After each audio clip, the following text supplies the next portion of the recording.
your life together. So I'm gonna be real with y'all. If you want to squat, get you some of these, man. The only thing I don't recommend doing when you get these is walking around the gym with this. You know, funny story, I actually recently seen somebody in DC walking down the street with these shits on their feet. And I'm gonna tell you one thing, I don't know how they was doing it because these things is center blocks. And the beautiful thing about these shoes is, for those who don't know, it takes a lot of the tension off the lower back because of the elevated heel. The elevated heel, as you see a lot of people put plates on the back of their shoes to elevate the heel, that's really to take a lot of tension off the lower back for the most part. So these shoes naturally have that type of platform, so you good to go 100%. So for those who don't know and just seen us squat, because like I said, I'm just getting back into the squatting phase, do understand we're not gonna do as many reps as we used to do. When I used to do squats, I used to always start off like anywhere between 10 and 15, but now we only gonna do 6 at a time. So when we go out with weight, we just wanna see where we are to go 6 at a time. I was thinking about using this, this squat box, because this is a great way to kind of work on your depth without having to worry about straining your body.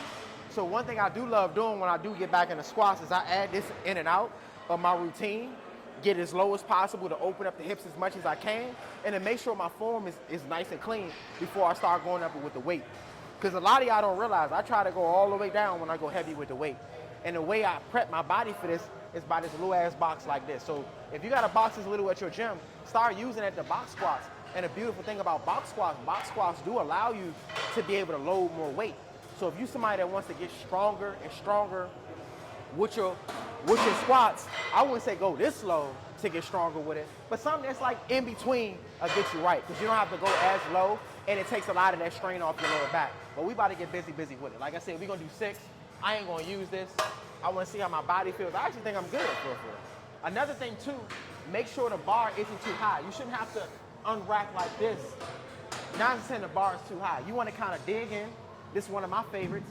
Go in on the top of the traps, second foot in, press up, baby steps back. I always like to act like it's a lot of weight on the bar.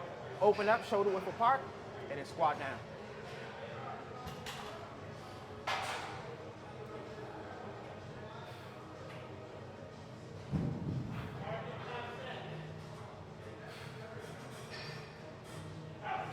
So that's a little too wide for me. This will be perfect. Yeah, that's perfect.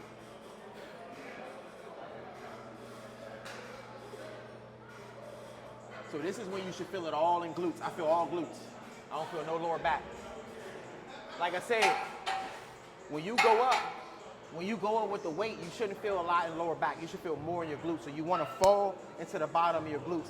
The beautiful thing about these shoes as well is that they're heavy enough so that when your feet are planted, they're solidly planted.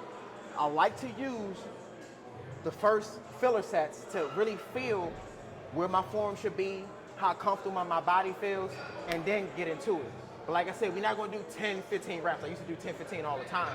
And I'm noticing that me doing 10, 15, even despite that it's just the bar, do understand that it is taking you away from being able to load more weight as time goes on. But we're not looking to hit 315 tonight.